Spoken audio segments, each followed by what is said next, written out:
Welcome to This Explainer. We're jumping right into some major breaking geopolitical news today, the rapidly developing conflict between Iran and Israel. In This Explainer, we're going to trace the exact timeline of these recent events. We'll start right there on the ground with the immediate, visceral reality of the strikes, and then we're going to zoom out. Because as you'll see, we really need to understand how this specific regional clash directly threatens broader global security and, crucially for all of us, the global energy markets that literally power our everyday lives. Okay, let's dive into this. The sheer gravity of what we're looking at here, it really cannot be overstated. According to the reports we're following, this isn't just your standard military exchange. No. This has been categorized as one of the absolutely most dangerous escalations we have seen in the Middle East in recent years. The stakes are incredibly high. The situation intensified so fast that it immediately grabbed the world's attention, sparking very real fears of a wider regional war. So, let's look at exactly how this recent escalation actually unfolded. The immediate triggers were massive in scale. We're talking about reports of multiple waves of ballistic missiles launched by Iran directed toward Israel. Picture that for a second. The night sky literally lit up by these projectiles. In response, air raid sirens were blaring across major Israeli cities, sending millions of people rushing for cover. And as defense systems scrambled to intercept the incoming missiles, loud explosions were reported in several key areas, including right near the major population centers of Tel Aviv and Jerusalem. Section 1. Why did this happen? Let's take a look at the motivations and triggers. And this brilliantly illustrates the stark contrast in perspectives driving this conflict. We've got Iran's stated motive for the barrage on one hand, and Israel's official stance in the immediate aftermath on the other. Let's break down exactly what both sides are claiming, relying strictly on their official statements and reports.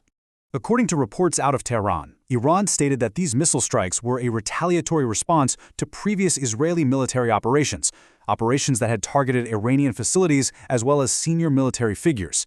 Iran made it clear they considered those prior actions a direct threat to their security and sovereignty. On the flip side, Israeli authorities came out immediately and strongly condemned the missile attacks. They view this as a severe aggression, and they've officially vowed to respond if necessary. Section 2. The immediate physical impact. Here is what the damage looked like on the ground. The objective reality of a ballistic missile barrage is, well, it's destructive. While Israeli defense systems were highly active and successfully intercepted many of the incoming missiles, reports confirm that some did get through to their targets. Following the barrage, emergency services reported casualties and injuries. Plus, there was confirmed damage to local buildings and infrastructure. And we really can't overlook the human toll here. Residents in affected areas spent hours locked down in emergency shelters, while authorities carefully monitored the skies and assessed the ongoing threat. Let's move to Section 3 and see how this builds into a much larger global issue involving security and energy markets. This is what we call the ripple effect. Now, you might be wondering, why does a localized conflict thousands of miles away matter to my everyday life? The answer lies in just how interconnected our world actually is. This attack has drastically spiked concerns about our broader conflict. There's a very real fear that other countries or various armed groups across the region could be pulled right into the fray. That would turn a bilateral exchange into a regional war, bringing global consequences right to our doorstep. Because of that exact risk, international organizations and world leaders are watching this incredibly closely. They're urgently calling for restraint, urging both sides to step back from further escalation. Their explicit warning is that continued military exchanges could deeply destabilize the entire region. And when this specific region destabilizes, those shockwaves directly hit global security and our global energy markets. Now, what's really interesting about this slide is how it breaks down what's at risk. In plain language, energy markets is just the term for the global systems we use to buy and sell the fuels that power everything, like oil and natural gas. The Middle East is a critical geographic hub for producing and moving these fuels. So when missiles are flying and the threat of regional war is looming, the stability of those massive supply chains is threatened.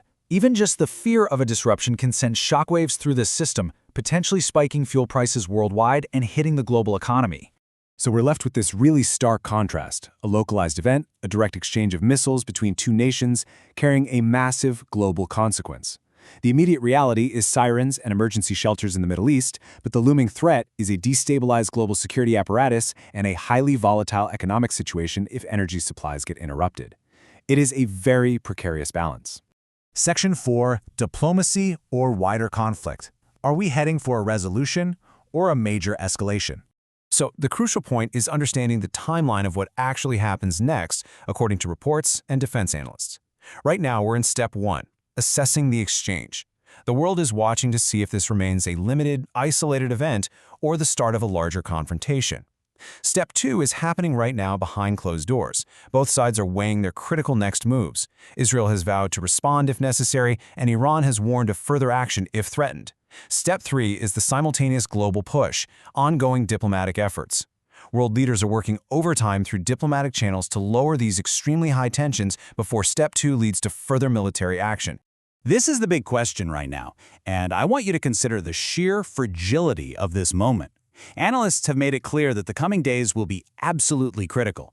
One miscalculation or one further aggressive move could completely alter the trajectory of the region and, by extension, the global energy markets we all rely on. As we wrap up this explainer, here's the thought I want to leave you with. Look at the balance currently at play. The urgent calls for restraint from international organizations pitted against the deeply rooted security stances of the nations involved.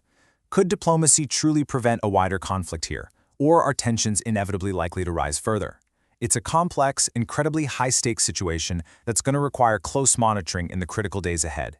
Thank you for joining me to unpack these sources today. Take some time to reflect on the immense global implications of this regional divide, and let us know what you think.